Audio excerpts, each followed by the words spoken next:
ಪೊಲೀಸರಿಗೆಲ್ಲ ಕೊಡ್ತಾರೆ ಯಾಕಂದರೆ 2-3 ಜನ ಕಂಪ್ಲೇಂಟ್ ಮಾಡಿದ್ದಾರೆ ಅಂತ ಮಾಡಿ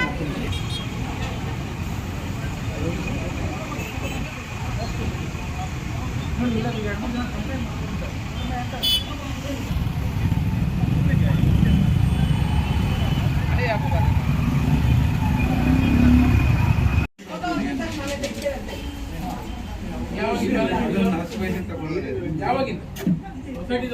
ಸೊಸೈಟಿ 3 ವರ್ಷ ಮಾಡಲೇ ಇಲ್ಲ 3 ವರ್ಷ ಮಾಡಲೇ ಇಲ್ಲ ಆಡಿಟ್ ಮಾಡಿಲ್ಲ 2 ವರ್ಷದಿಂದ ಆಡಿಟ್ ಮಾಡಿಲ್ಲ ಆಡಿಟ್ ಸಿಗ್ನೇಚರ್ ಎಲ್ಲಿದೆ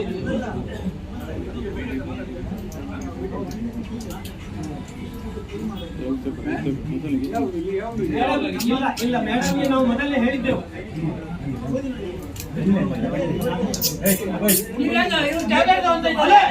ನೋಡಿ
ಶ್ರೀಮತಿ ರಾಧಿಕಾ ಲಕ್ಷ್ಮೀನಾರಾಯಣಗೆ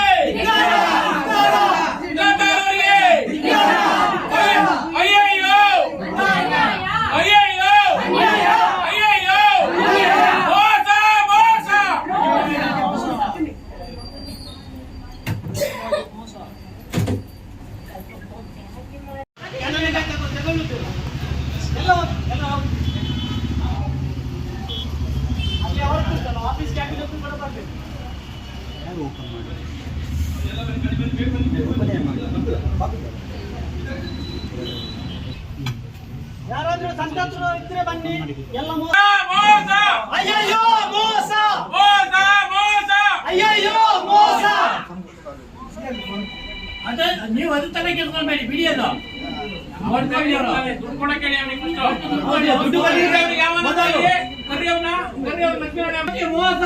150 ಕೋಟಿ ರೂಪಾಯಿ ಮೋಸ ಮಾಡಿದ್ದಾರೆ ಲಕ್ಷ್ಮೀನಾರಾಯಣ ಅವರು.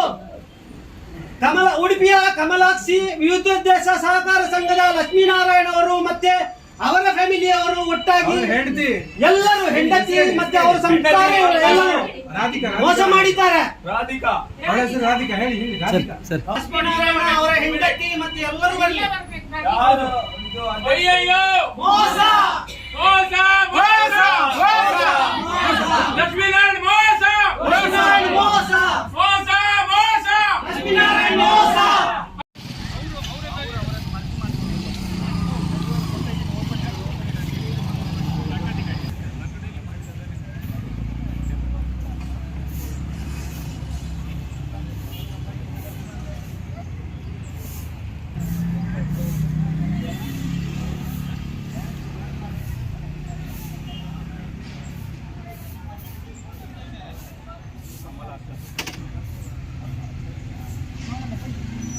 ಇರುವ ಕಮಲಾಕ್ಷಿ ವಿವಿಧೋದ್ದೇಶ ಸಹಕಾರಿ ಸಂಘ ಅಂತ.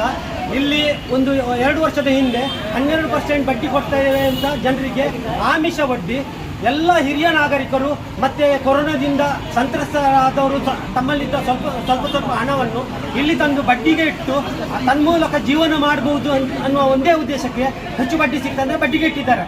ಅನಂತರ ಅವರು ಸುಮಾರು 6-7 ತಿಂಗಳು ಬಡ್ಡಿ ಕೊಟ್ಟರು, ಕರೆಕ್ಟ್ ಬಡ್ಡಿ ಕೊಟ್ಟಿದ್ದಾರೆ. ಅನಂತರ ಬಡ್ಡಿ ಕೊಡ್ಲಿಕ್ಕೆ ಕಡಿಮೆ ಆಯ್ತಾ ಏನೋ ಗೊತ್ತಿಲ್ಲ. ಶಿರ್ವಾದಲ್ಲಿ ಒಂದು ಬ್ರಾಂಚ್ ಓಪನ್ ಮಾಡಿದ್ರು, ಅಲ್ಲಿ ಎಲ್ಲ ಕ್ರಿಶ್ಚಿಯನ್ ಏರಿಯಾ, ಅಲ್ಲಿ ತುಂಬಾ ಡೆಪಾಸಿಟ್ ಒಟ್ಟು ಮಾಡಿ ನಂತರ ಒಂದು 5-6 ತಿಂಗಳು ಆ ದುಡ್ಡನ್ನು ಇಲ್ಲಿ ಬಡ್ಡಿಗೆ ಟರ್ನ್ ಓವರ್ ಮಾಡಿದ್ರ ಏನೋ ಅದು ಗೊತ್ತಿಲ್ಲ. ಅಂತೂ 1 ವರ್ಷ ಬಡ್ಡಿ ಕೊಟ್ಟಿದ್ದಾರೆ. ಕಳೆದ ಜೂನ್ ತಿಂಗಳಿಂದ ಬಡ್ಡಿಯನ್ನು ನಿಲ್ಲಿಸಿದ್ದಾರೆ ಎಲ್ಲರೂ. ಆಗ ನಮಗೆ ಗೊತ್ತಾಯ್ತು ಇದು ಲಾಸ್ ಅಲ್ಲಿ ಉಂಟು, ಇಲ್ಲಾಂದ್ರೆ ಮೋಸ ಮಾಡ್ತಾ ಇದ್ದಾರೆ ಅಂತ. ಪುನಃ ನಾವು ಇಲ್ಲಿ ಬಂದು ಕೇಳುವಾಗ ನಮ್ಮ ಅಸಲು ಕೊಟ್ಟಿಲ್ಲ, ಬಡ್ಡಿನೂ ಕೊಟ್ಟಿಲ್ಲ. ಈಗ ನೋಡ್ಲಿಕ್ಕೆ ಹೋಗುವಾಗ ಸುಮಾರು 150-200 ಗೊತ್ತಿಲ್ಲ, ಸುಮಾರು 150 ಕೋಟಿ ರೂಪಾಯಿ ಇಲ್ಲಿ ಡೆಪಾಸಿಟ್ ಇಟ್ಟಿದ್ದಾರೆ, ಅವರು ಮುಳುಗಿಸಿದ್ದಾರೆ ಅಂತ ಸುದ್ದಿ ಇದೆ ನಮಗೆ. ಆದರೆ ನಮ್ಮ ಕಳೆದ ಇದರಲ್ಲಿ ಪೊಲೀಸ್ ಸ್ಟೇಷನ್ನಲ್ಲಿ ಮಾತಾಡುವಾಗ 93 ಕೋಟಿವರೆಗೆ ಬಾಕಿ ಉಂಟು ಇರ್ಬೋದು ಅನ್ನೋ ಒಂದು ಸಂಶಯ ಅವರಿಗೂ ಉಂಟು. ನಾನು ಇದರಲ್ಲಿ ಟೌನ್ ಬ್ರಾಂಚಿಗೆ ಕಂಪ್ಲೇಂಟ್ ಕೊಟ್ಟಿದ್ದೇನೆ. ಕಂಪ್ಲೇಂಟ್ ಕೊಟ್ಟಾಗ ನಮಗೆ ರಿಸಿಟ್ ಕೊಟ್ಟಿದ್ದಾರೆ. ಅವರು ಕೂಡ ಅವರನ್ನು ಕರೆದು ನಾವು ಮಾತಾಡ್ತೇವೆ ಅಂತ ಹೇಳಿದ್ದಾರೆ ವಿನಃ ಆದ ನಂತರ ಇಲ್ಲಿ ಬೋರ್ಡ್ ಹಾಕಿದ್ದಾರೆ ಇವತ್ತು ರಜೆ ಅಂತ. ಆ ಇವತ್ತು ರಜೆ ಅಂತ ಬೋರ್ಡ್ ಹಾಕಿದ್ದು ಇನ್ನು ಮುಂದೆ ಯಾವಾಗಲೂ ರಜೆ ಅಂತ ಹಾಗೇನೆ ಇದ್ದು ಇಲ್ಲಿ ಯಾರು ಬರ್ತಾರೆ ಅಂತ ನಮ್ಗೆ ಗೊತ್ತಿಲ್ಲ. ಆದ್ರಿಂದ ಎಷ್ಟು ಜನ ಸಂತ್ರಸ್ತರಿದ್ದಾರೆ ಅವರೆಲ್ಲರೂ ಒಟ್ಟಾಗಿ ಪೊಲೀಸ್ ಸ್ಟೇಷನ್ಗೆ ಮತ್ತೆ ರಿಜಿಸ್ಟ್ರಾರ್ ಆಫೀಸ್ಗೆ ಹೋಗ್ಬೇಕು. ಈ ವಿಷಯ ರಿಜಿಸ್ಟ್ರಾರ್ ಆಫೀಸ್ಗೂ ಗೊತ್ತಿತ್ತು ಅಂತ ಕಾಣ್ತದೆ ನನಗೆ. ಯಾಕಂದ್ರೆ ಸುಮಾರು 3 ವರ್ಷದಿಂದ ಇಲ್ಲಿ ಆಡಿಟ್ ಆಗಲಿಲ್ಲ ಅನ್ನುವ ಒಂದು ಮಾತುಗಳ ಕೇಳಿ ಬರ್ತಾ ಇದೆ. ನಾನು ರಿಜಿಸ್ಟ್ರಾರ್ ಆಫೀಸ್ಗೆ ಇದು ಹಾಕಿದ್ದೇನೆ, RTI ಹಾಕಿದಾಗ ನನಗೆ ಅದರಲ್ಲಿ ಎಷ್ಟು ವರ್ಷದಿಂದ ಬ್ಯಾಲೆನ್ಸ್ ಶೀಟ್ ಆಗಿದೆ ಅಂತ ತೋರಿಸಲಿಲ್ಲ, ಬ್ಯಾಲೆನ್ಸ್ ಶೀಟ್ ಕಾಪಿ ಕೂಡ ಕೊಡಲಿಲ್ಲ. ನಾನು ರಿಜಿಸ್ಟ್ರಾರ್ ಆಫೀಸಲ್ಲಿ ಬ್ಯಾಲೆನ್ಸ್ ಶೀಟ್ ಕಾಪಿ ಕೂಡ ಕೊಳ್ಳಿದ್ದೇನೆ. ಉಳಿದದ್ದು ಅವರದ್ದು ಸಂಸ್ಥೆಯಲ್ಲಿ ಏನು ಆಗಿದೆ ಅಂತ ಹೇಳುವಾಗ ಬೋರ್ಡ್ ಆಫ್ ಡೈರೆಕ್ಟರ್ಸ್ ಒಂದು ಲಿಸ್ಟ್ ಕೊಟ್ಟಿದ್ದಾರೆ. ಮತ್ತೆ ಅವರದ್ದು ಬೋರ್ಡ್ ಆಫ್ ಡೈರೆಕ್ಟರ್ ಮಾಡಲಿಕ್ಕೆ ಮಹಾಸಭೆಯದ್ದು ಒಂದು ಇದು ಕೊಟ್ಟಿದ್ದಾರೆ, ಮಿನಿಟ್ಸ್ ಕೊಟ್ಟಿದ್ದಾರೆ. ಅದು ಎರಡು ಕೊಟ್ಟು ನೋಡುವಾಗ ಕಳೆದ ನವೆಂಬರ್ ತಿಂಗಳಲ್ಲಿ ಆಗಿದೆ. ಆ ಬೋರ್ಡ್ ಆಫ್ ಡೈರೆಕ್ಟರ್ಸ್ ಅನ್ನು ಎಲ್ಲ ನೋಡುವಾಗ ಅದರಲ್ಲಿ ಅವರ ಕುಟುಂಬಸ್ಥರು, ತಮ್ಮನ ಹೆಂಡತಿ, ಅವರ ಹೆಂಡತಿ ಮತ್ತು ಅವರ ಕುಟುಂಬಸ್ಥರೇ ಇದ್ದಾರೆ ವಿನಃ ಬೇರೆ ಯಾರೂ ಇಲ್ಲ. ಅದರಲ್ಲಿ ಎಲ್ಲ ಸಿಗ್ನೇಚರ್ ಮಾಡಿ ಫೈಲ್ ಮಾಡುವಾಗ ನಮ್ಮ ರಿಜಿಸ್ಟ್ರಾರ್ ಏನ್ ಮಾಡ್ತಾ ಇದ್ರು, ರಿಜಿಸ್ಟ್ರಾರ್ ದುಡ್ಡು ತಗೊಂಡಿದ್ದಾರಾ ಅಥವಾ ರಿಜಿಸ್ಟ್ರಾರ್ ಹೀಗೆ ಸಿಕ್ಕಾದ ಕಂಪನಿಗಳ ಸೊಸೈಟಿಗಳದ್ದು ಅವರು ಪ್ರತಿ ವರ್ಷ ಅವರಿಗೆ ನೋಟಿಸ್ ಕೊಟ್ಟು ಅದರ ಬಗ್ಗೆ ಯಾಕೆ ಆಕ್ಷನ್ ತಗೊಳ್ಳಿಲ್ಲ. ನಾನು ಒಂದು ಭಜನೆ ಮಂಡಿಯಲ್ಲ ಕಾರ್ಯದರ್ಶಿಯಾಗಿ ಹೇಳ್ತಾ ಇದ್ದೇನೆ, ಸುಮಾರು 1 ವರ್ಷ ಇಲ್ಲಿ ಫೈಲಿಂಗ್ ಮಾಡದಿದ್ರೆ ನಮಗೆ ಸುಮಾರು ಫೈನ್ ಹಾಕ್ತಾರೆ. ಪ್ರತಿ ವರ್ಷ ನಾವು ಆಡಿಟ್ ಮಾಡಿ ಬೋರ್ಡ್ ಆಫ್ ಡೈರೆಕ್ಟರ್ ಅದೆಲ್ಲ ಅಲ್ಲಿ ಫೈಲಿಂಗ್ ಮಾಡಲಿಕ್ಕೆ ಬೇಕಾಗ್ತದೆ.